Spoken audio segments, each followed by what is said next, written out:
before we get on with this video, I did want to let you all know that the rest of the video did get cut off. I want this intro to be quick so as to not waste your time, so I'll cut right to the video. I think I should do the entire video like this.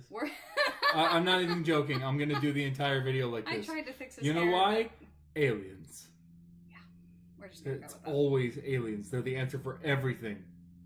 Anyway, you guys asked us questions, and we are here to give you the answers. So, take it away, Dan. Hey, I was gonna do the intro, but didn't do the intro. That was a very short intro. We're gonna edit this later, so you can always edit this later, so I can take that part out. Okay. So we have a list of our questions here, and we're gonna answer them to the best of our ability. Take it away, Dan. Take what away? What artist is one of your biggest inspirations? I really do look up to the works of Mark Crilly. He's a YouTuber. He is a manga writer, an American mangaka.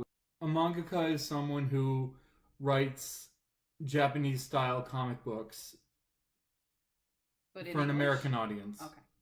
What inspired you guys to be writers? Well, my answer would be I feel like I was born with a pen in my hand. I started reading at a very, very early age. I wrote my first story when I was 7 years old, and I have been writing ever since. I love it. It feels like I have ink in my veins. Like, writing is my life. I told you to turn that bloody thing off. I would say that my reason for writing is, I actually have a very vivid memory. Now, I don't remember what movie this was, but I do have a very vivid memory of watching a movie with my dad and my sister, and when the movie ended, it had a very happy ending. That's all I remember. I don't remember any of the characters, but there was like a helicopter flying over, and from the view of the helicopter, we could see the entire world as it was saved by the good guy. And at the time that struck me, I wanted to create my own worlds like that. I thought to myself, I can do that. But the third question is, how many licks does it take to get to the Tootsie Roll center of a Tootsie Pop? Oh, God. Well, Jamie? I don't know. I always end up biting it. Been taking too many lessons from Mr. Owl. How long have you two been working together? And we have been working together going on 5 years. Yeah, it's great. Fourth question. We're just giggly right now. What are your fourth questions? Are you kidding? You didn't do that on purpose? No, I did not do that on purpose. Our fourth question is, what are your favorite colors? My favorite color would have to be orange. I just like, it's like it used to be green, but then I got this. And then green became kind of gross to me, so I like that cup actually. It's so cool. Yeah, it is really cool. And totally, it's so disgusting. It's pretty gross. Alien goo. Yeah, repulsive. Anyway, so orange is your favorite color. Yep. Okay. My favorite color is coral. I have another favorite color, teal. So I have two. Coral is the color of the sunset, and teal is the color of the ocean. Just in case you didn't know that, because I don't even have normal, color preferences. What is our fifth question, Dan? Our fifth question is, do you believe in aliens? Yeah, right? I mean, hello, you're looking at us. I mean. He means aliens. You know what I mean. And I mean. What were we talking about? Yes, absolutely. I think it would be ridiculous for us to think, and very narcissistic of us to think, or egotistical of us to think. Yeah. We are the only people, or the only intelligent life in the universe. So, who's the scariest alien in the series? Take it away, Dan. I'm scared by this question. I guess this question has 3 answers, because, we have some pretty scary aliens. We do. We can't get too in detail about the episode, but the villain of said episode is very scary in an unpleasant sort of way. Kind of like a gross way. Yeah, really gross. He's really gross looking. Yeah, he kind of looks like that. He kind of does. But he's got this huge He's slimy. Smiley. He's Yeah, slimy. we can tell you that Can he's you imagine slimy. seeing a slug only our size? Yeah. And bigger. Think of a centaur if the horse aspect was replaced with a slug. Yeah. Right. The front half was replaced by an axolotl, but a really hideous axolotl. I think that the scariest alien that we've created is actually one that I still don't remember if I created it or we created it, but I know that they are aliens that can make you see your worst fears. And I can't really tell you more about them. They don't appear until I think either the second or third book. They are really interesting creatures. They're really cool. I would want to meet one. I remember I came up with the initial idea. Jamie just fleshed it out. Oh, right, so, right. I'm the one that came up with the name for the aliens. And they were originally squid tentacle monsters. Yeah, they're much better than squid tentacle monsters now. I like this question actually. What movie can you watch over and over and over without getting tired of it? Probably Labyrinth. It's a 1987 film, I believe, by Jim Henson. It stars David Bowie and I forget her name. I don't know why I'm drawing a blank. Jennifer Connelly. There we go. And it is a fantasy story that I fell in love with when I was a kid, and I can't even count the number of times I've seen it. Another one would be Halloween 1978, the original. I can watch that over and over and over again and never get bored. Dan? Who needs movies when you can binge watch epic rap battles of history? Yeah, this guy. 65 years in the past, I won the Civil War with my beard. Now I'm here to whoop your ass. We'll cut that part out right there. Dan doesn't really watch movies. Have you seen a movie that you really like? Like, I know you saw Doctor Strange, you liked that. Doctor Strange was really good. Are there any movies the first that you movie have I watched? really had an autistic level, special interest level obsession with is Scott Pilgrim versus the World, which is very inappropriate, but it's a very good movie. I have not seen that. I've heard it. It's actually not nearly as good as the book series. All right. So another question that we got. I am. I am. Yeah, good rap artist. Anyway, will you do another series after AVA? I really, really love this question. I thought it was one of our best questions. Dude, I do too. And the answer. Come here. Yes. Yeah, definitely. AVA is not going to be our only thing. Yeah.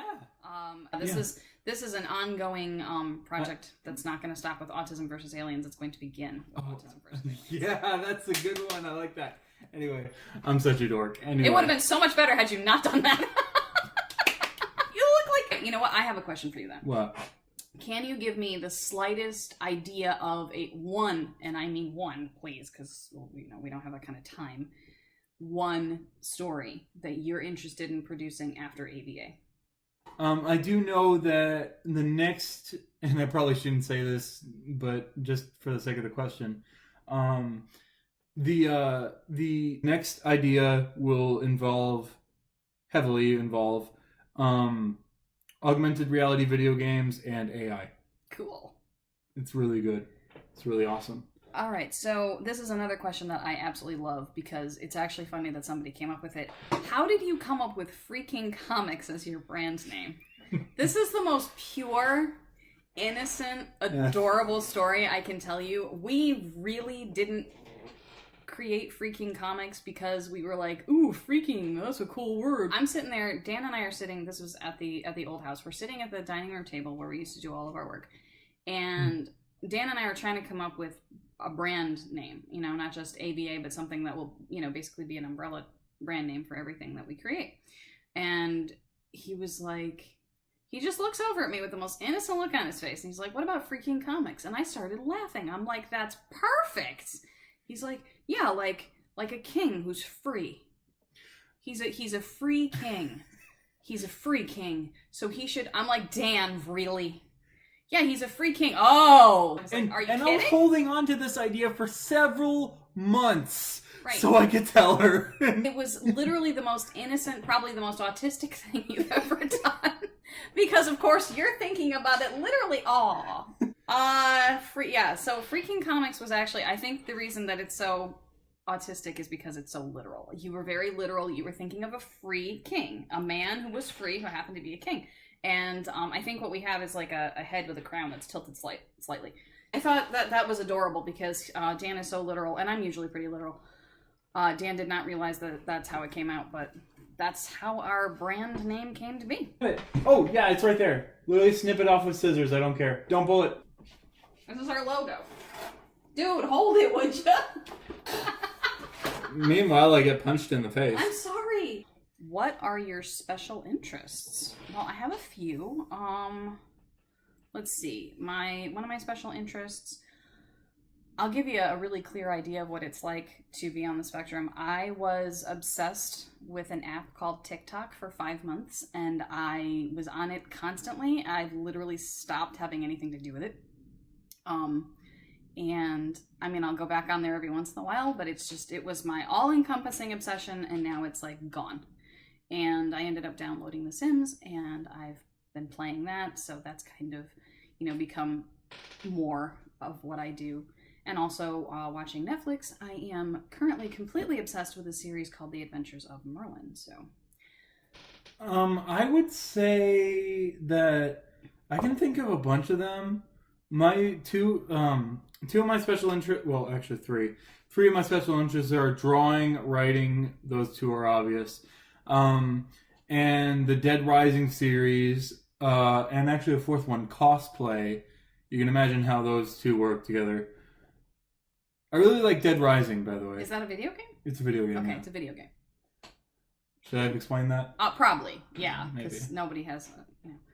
The next question is, do you guys have merch? Ooh, that's a good one. Yes, it is. At this point, we know we do not, but we plan to. We definitely do plan to, indeed. How can we support you guys? You guys can support us by going on our Instagram, which we will link in the description below, our Facebook, our YouTube, which you're probably watching this on now, but you could be watching it on Facebook. And just when we post new videos and new content, share, comment, subscribe, and tell your friends about us. Right now, we don't need any monetary support, but any support that you can give as far as sharing would be wonderful. I give thumbs up a lot, and I do understand that is pretty inappropriate in other countries. This is our final question. What stims are you guys comfortable sharing? So if you don't know what a stim is, it is mostly for autistic people to either soothe themselves, calm themselves, or stimulate senses to deal with sensory overload. Sometimes it's just, a stim can become almost a habit, almost a part of what you do all the time. Yeah. For me, a lot of when I'm stimming, it's, okay, now that I even think about it, I just have to start. Basically, I just bounce my leg up and down. You can't see it right now, but if I'm bouncing up and down a little bit, then that's because I'm bouncing my leg up and down. He really does. I mean, we used to work... A long time ago, we used to work in a church, actually, and we worked in this room where there was this long table, and all of a sudden we'd be sitting there working, and the table would be doing this, and I'm like, "What is going on?" I turn remember over, that. and he's just jiggling his leg, and I'm like, "I didn't want to tell him to stop stimming, because that's like asking most people to stop breathing." And with that, we do have to end the video there. As we did say before, the video did get cut off in editing. I think our computer might have glitched or something. Sorry, my computer glitched, but I do hope you enjoyed. Jamie does too. Hope that you enjoyed. There you go. There's your squeak, your signature thing. Like, comment, subscribe, follow our Instagram, follow our Facebook. Whatever you can do to support us would be great. Maybe tell a friend, and I'll see you guys later.